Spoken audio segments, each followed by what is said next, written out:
Bueno, ¿quién es este Maximiliano? Bueno, pues es un personaje que todos conocemos hoy en día, porque pasó a ser parte de la historia de México. Aunque en Austria, si ustedes van a Austria y compran un libro de historia austriaca, ni aparece. O sea, lo hicimos famoso aquí. Es un hombre, repito, muy singular al que yo en lo personal he dedicado muchísimos, demasiados años de mi vida.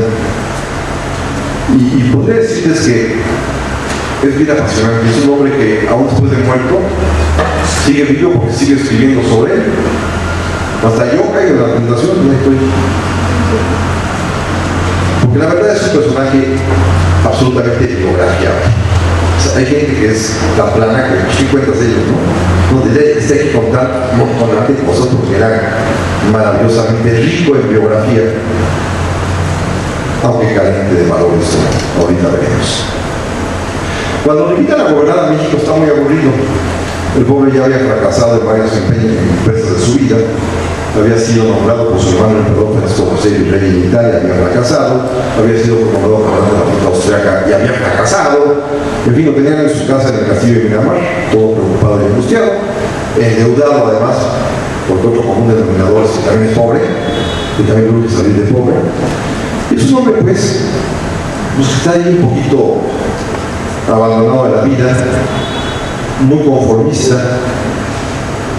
con problemas graves que contaremos más adelante, y para colmo de bienes, porque era el único decente que tenía en su vida, casado con Carlota, que a mi juicio es una mujer esplendida. Nomás se volvió loca, o la volvió loca como platicaremos ahorita. Y Carlota, que era una mujer sumamente inteligente, mucho más que él, por supuesto. Carlota sí quería gobernar.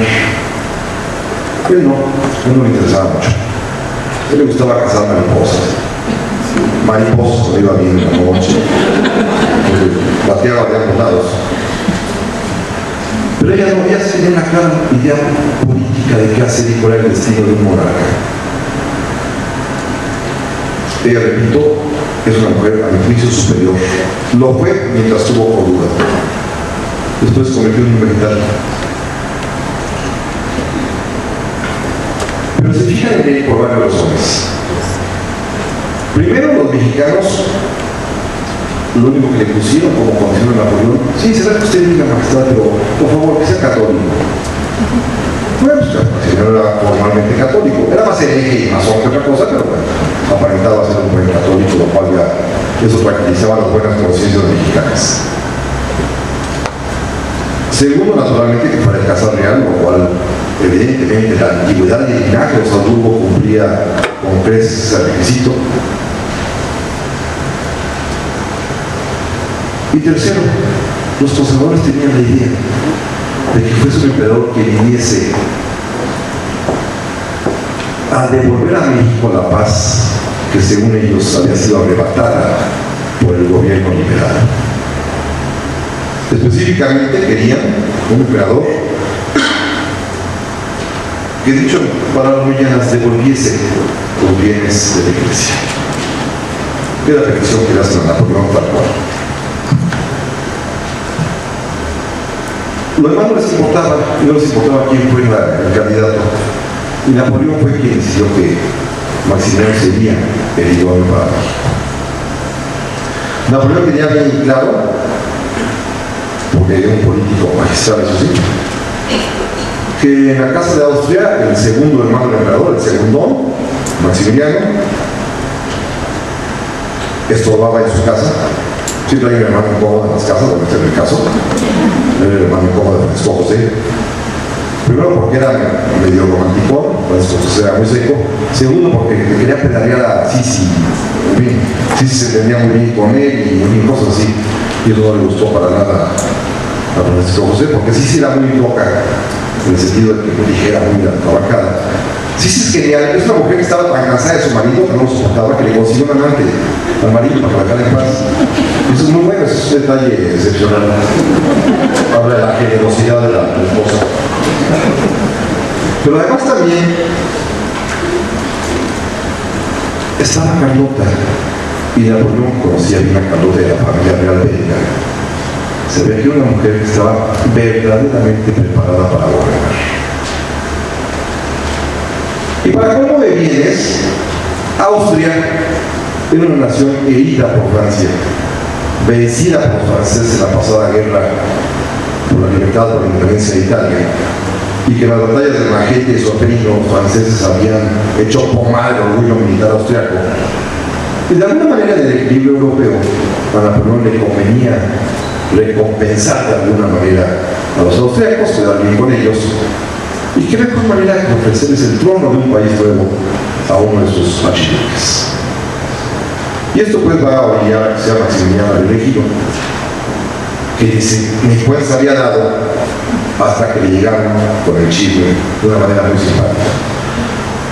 El ama de llaves del castillo de Miramar, una condesa de Lutzo, estaba casada con un mexicano, José Manuel Gutiérrez Estrada, que estaba ahí gestionando la intervención francesa en México, y ella es, porque su marido se lo cuenta, quien va corriendo con los archiduques Maximiliano y Carlota a platicarles, los van a invitar a México, y aquí sí. ¿Y dónde es eso? Aquí sí. Carlota sí lo sabía, pero él dudo que lo supiera. Es una cuestión verdaderamente interesante cómo Maximiliano acepta la corona. En última instancia la acepta por la presión decidida de Carlota. Carlota no quiere que se le vaya a dar una oportunidad de hacer algo, porque como ella misma confesó, estaba aburridísima de vivir en Miramar, donde no pasaba absolutamente nada más que las horas. Y había que hacer algo, ella había sido educada para hacer algo. Y Maximiliano al principio puso un poco de reparos, poco a poco se puede dejarlo convencer por Carlota, y al final de cuentas, para no detenerme mucho, puso tres condiciones. La primera, quería que se manifestara claramente el voto de los mexicanos por su nominación al trono. La segunda, porque no era tan tonto, quería que se asegurara el apoyo de Francia para poder manejar, poder permanecer en México establemente. Y la tercera, pues quería el permiso de su hermano, porque su hermano era el jefe de la casa y en las negociaciones su hermano le había dicho, sí, ya vete, pero te vas sin nada, Y eso como que no le gustaba a Maximiliano. Y bueno, finalmente tuvo que aceptar, forzado por Carlota, aunque las tres condiciones, que vale la pena que las platiquemos, fueron cumplidas de una manera muy curiosa. El voto de los mexicanos. Evidentemente no hubo una elección popular para traer a Maximiliano. Y las tropas francesas que invadían México optaron por una solución mucho más cómoda. Levantaron actas en todas las ciudades, pueblos y villas donde hablaban, en la cual la autoridad municipal consideraba que, por ejemplo, en la Ciudad de México había 200.000 habitantes que estaban a favor de su majestad. Ya son 200.000 votos. La Ciudad de Toluca tiene 33.000 habitantes que estaban a favor de su majestad. Ya son 233.000. Así vamos sumando.